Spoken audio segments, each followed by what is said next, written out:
आज की कहानी है घड़ा, जिसको लिखा है विवेक मिश्र ने। विशाल उठकर बिस्तर पर बैठ गए। उनके माथे पर पसीने की बूंदें चमक रही थीं। विशाल तेजी से बेडरूम से निकलकर ड्राइंग रूम में आ गए।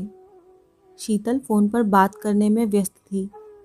विशाल ने कमरे के कोने में रखे घड़े को उठाया और ड्राइंग रूम से निकलकर लॉन में आ गए।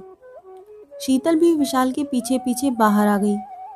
वह विशाल से कुछ कह पाती, तब तक विशाल ने उस बड़े राजस्थानी घड़े को, जिस पर कच्चे पर चटक रंगों से फूल पत्तियां और बेल बूटे बने थे, जोर से जमीन पर दे मारा। विशाल हाँफ रहे थे और शीतल उनकी बाह पकड़े हतप्रभ खड़ी थी। घड़े के छोटे छोटे टुकड़े लॉन में बिखर गए थे। आज जब विशाल घर लौटे थे तब वह बहुत खुश थे और शीतल का हाल जानने के लिए उत्सुक लग रहे थे। विशाल ने घर आते ही पूछा था, क्या कहा डॉक्टर ने? कैसा है बेबी? सब नॉर्मल तो है ना? शीतल ने आश्वस्त के भाव से चेहरे पर लाते हुए कहा था, हाँ सब ठीक है, वजन, ब्लड प्रेशर, आज अल्ट्रासाउंड भी करवाया। सचमुच विशाल, कैसा विचित्र अनुभव है अपने ही भीतर पलते बच्चे की तस्वीर स्क्रीन पर देखना। उसके छोटे छोटे हाथ पैर पैर तो ऐसे चल रहे थे जैसे उसे मालूम हो कि हम उसे देख रहे हैं। कितना अजीब लगता है अपने भीतर एक और दिल को धड़कते हुए देखना। मैं तो अपने आंसू ही नहीं रोक सकी। बस अब मैं उसे देखना चाहती हूँ। विशाल की आंखें उत्सुकता और कौतूहल से भरी थीं। उन्होंने शीतल को बीच में ही रोककर पूछा, कोई समस्या तो नहीं है ना? सब ठीक है ना? काश मैं भी तुम्हारे साथ चल पाता। एनीवे, फाइनली क्या कहा डॉक्टर ने? शीतल ने विशाल के कंधे पर टंगे बैग को उतारते हुए कहा, डॉक्टर ने कहा बेबी बिल्कुल ठीक है, बस थोड़ा खाने पीने का ध्यान रखना है। मौसम बदल रहा है ना, और मेरा गला भी कुछ ठीक नहीं, इसीलिए ठंडी चीजें खाने और फ्रिज का पानी पीने को मना किया है। शीतल ने कमरे के कोने में रखे एक नए राजस्थानी घड़े की ओर इशारा करते हुए कहा, देखो, हॉस्पिटल से लौटते हुए मैं यह घड़ा भी ले आई, अब इसी का पानी पीऊंगी। विशाल की दृष्टि घड़े पर पड़ते ही उन्हें ऐसा लगा जैसे उनकी आंखों में कुछ चुभ रहा हो। कमरे के कोने में रखे मिट्टी के घड़े पर कच्चे पर चटक रंगों से फूल पत्तियां बनी थी। शीतल ने विशाल की ओर देखते हुए पूछा, सुंदर है ना? विशाल ने कोई जवाब नहीं दिया, सिर्फ शीतल की ओर देखा, एक बार फिर घड़े की ओर देखा और बेडरूम की ओर बढ़ गए। उनके पीछे शीतल भी बेडरूम में आ गई। शीतल ने पूछा, क्या हुआ तुम्हें? विशाल ने थोड़ा रुक कर उत्तर दिया, तुम भी कमाल करती हो। आजकल पानी पीने के लिए कौन घड़ा घर में रखता है, वह भी इतना बड़ा? कुछ भी उठा लाती हो। फ्रिज का पानी नहीं पीना था तो एक छोटी सी सुराही ले आती, पर यह इतना बड़ा फूल पत्तियों वाला राजस्थानी घड़ा, हटाओ इसे वहां से। शीतल बिना कुछ कहे विशाल को देखती रह गई। विशाल, जो ऐसे समय में शीतल का हर तरह से ध्यान रख रहे थे, बच्चे के जन्म का उन्हें शीतल से भी अधिक बेसब्री से इंतजार था। उन्होंने खुद अपने हाथों से बेडरूम में चारों ओर गोल मटोल, गोरे, काले, सांवले, हंसते रोते कई बच्चों के चित्र लगाए थे। पर आज अचानक एक घड़े को लेकर विशाल का इस तरह गुस्सा होना, शीतल को कुछ समझ नहीं आया। वह बेडरूम से बाहर आ गई। विशाल कपड़े बदलकर बेडरूम में ही लेट गए। ऐसे समय में जब वह अपनी पत्नी का इतना ध्यान रख रहे थे, उन्हें भी इस तरह शीतल से बोलना अच्छा नहीं लगा था। पर वह घड़ा, जिस पर कच्चे पर चटक रंगों से फूल पत्तियां बनी थी, उनकी आंखों में अभी भी चुभ रहा था। विशाल ने आंखें बंद कर ली, पर अब भी वह उनकी आंखों के सामने था और उन्हें बार बार एक ऐसे गहरे कुएं में खींचे ले जा रहा था जिसकी गहराइयों में झिलमिलाते पानी पर उन्हें ऐसा ही राजस्थानी बड़ा मिट्टी का घड़ा दिखाई देता। जिस पर कच्चे रंगों से फूल पत्तियां बने थे। वह उस गहरे कुएं के गंदले पानी की सतह पर ऐसे हिलते डुलते हुए तैरता जैसे खुद को डूबने से बचाना चाहता हो।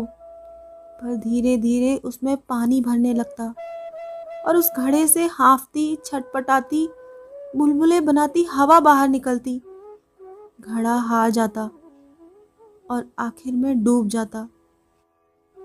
विशाल उस घड़े को, उस कुएं को, उस शाम को भूलना चाहते थे, जिस शाम वह राजस्थान में अपने गांव ढांडेसा में अपनी हवेली के बरामदे में बड़ी बेचैनी से टहल रहे थे। हवेली के भीतर के एक कमरे से किसी औरत के रोने चीखने की आवाज आ रही थी। यह विशाल की भाभी की आवाज थी। वह गर्भवती थी और गर्भ 9 महीने से ऊपर का हो चुका था। आज दोपहर से ही उन्हें दर्द उठ रहा था। हवेली के भीतर के कमरे में डॉक्टर उनकी जांच कर रही थी। डॉक्टर ने कमरे से बाहर निकलते ही कहा था, इन्हें अस्पताल ले जाना होगा। वैसे तो सब ठीक है, पर घर पर प्रसव होने पर थोड़ी मुश्किल हो सकती है। पर विशाल के बड़े भाई साहब ने भाभी को अस्पताल ले जाने से मना कर दिया था। विशाल डॉक्टर को शहर छोड़ने चले गए थे, जो गांव ढांडेसा से 20-22 किलोमीटर दूर था। विशाल डॉक्टर को छोड़कर जब तक हवेली वापस लौटे थे, सूरज डूब चुका था। पर हवेली के बरामदे की बत्तियां नहीं जल रही थी। भीतर से भाभी के रोने की आवाजें आ रही थी। हवेली के आंगन में कुछ औरतें, भाई साहब के 2 खास कारिंदे और दाई, जिसे डॉक्टर के जाने के बाद जचकी के लिए बुलाया गया था, बैठे थे। भाई साहब भाभी के पास कमरे में थे। आंगन के बीच में एक बड़ा राजस्थानी घड़ा रखा था, जिस पर कच्चे पर चटक रंगों से फूल पत्तियां बनी थी। हवेली में एक भयावह सन्नाटा तैर रहा था। आज विशाल को उस घड़े पर बने फूल, उसकी गर्दन पर बने बेल बूटे अच्छे नहीं लग रहे थे। दाई ने उठते हुए कहा, मरी हुई छोरी जनी है बींदड़ी ने। और आगे बढ़ते हुए काला कपड़ा घड़े पर ढक दिया। भाभी के रोने की आवाज तेज हो गई। भाई साहब कमरे से बाहर आ गए। उन्होंने आंगन में बैठे अपने खास कारिंदों को इशारा किया।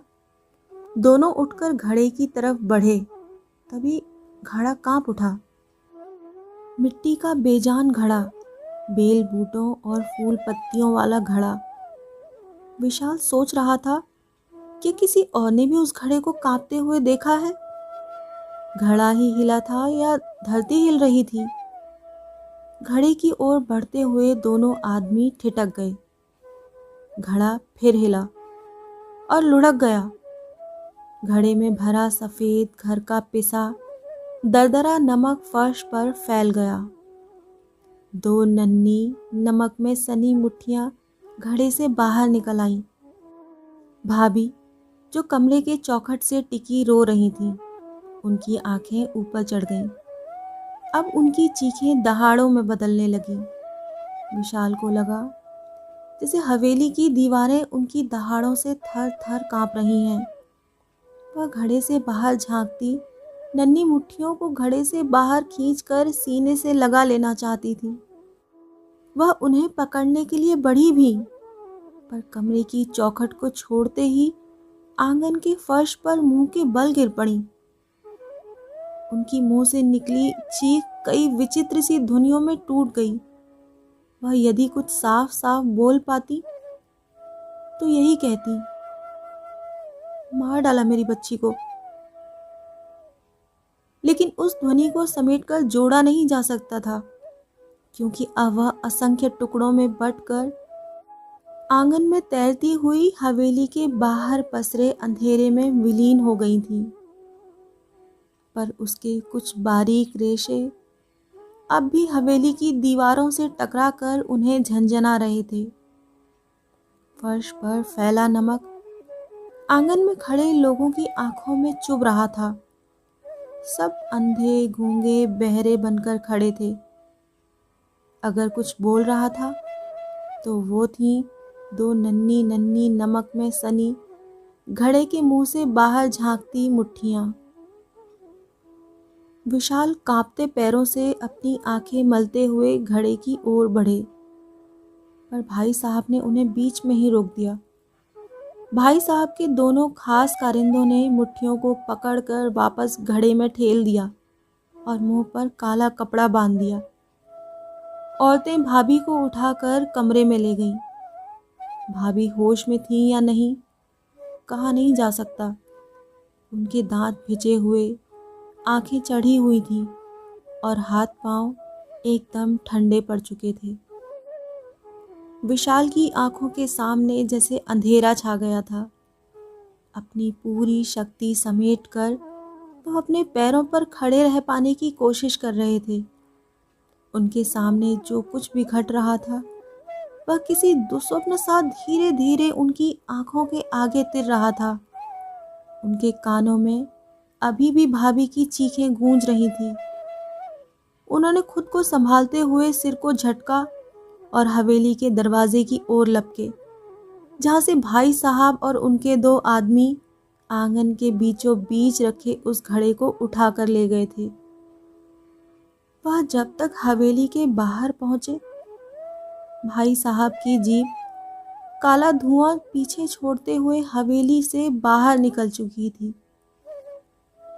वह पागलों की तरह गिरते पड़ते काले धुएं के पीछे भाग रहे थे, पर धुआं उन्हें पीछे छोड़कर फर्राटे से गांव के बाहर बने उस मनहूस कुएं पर जा पहुंचा था, जिसके चारों ओर गहरा सन्नाटा था।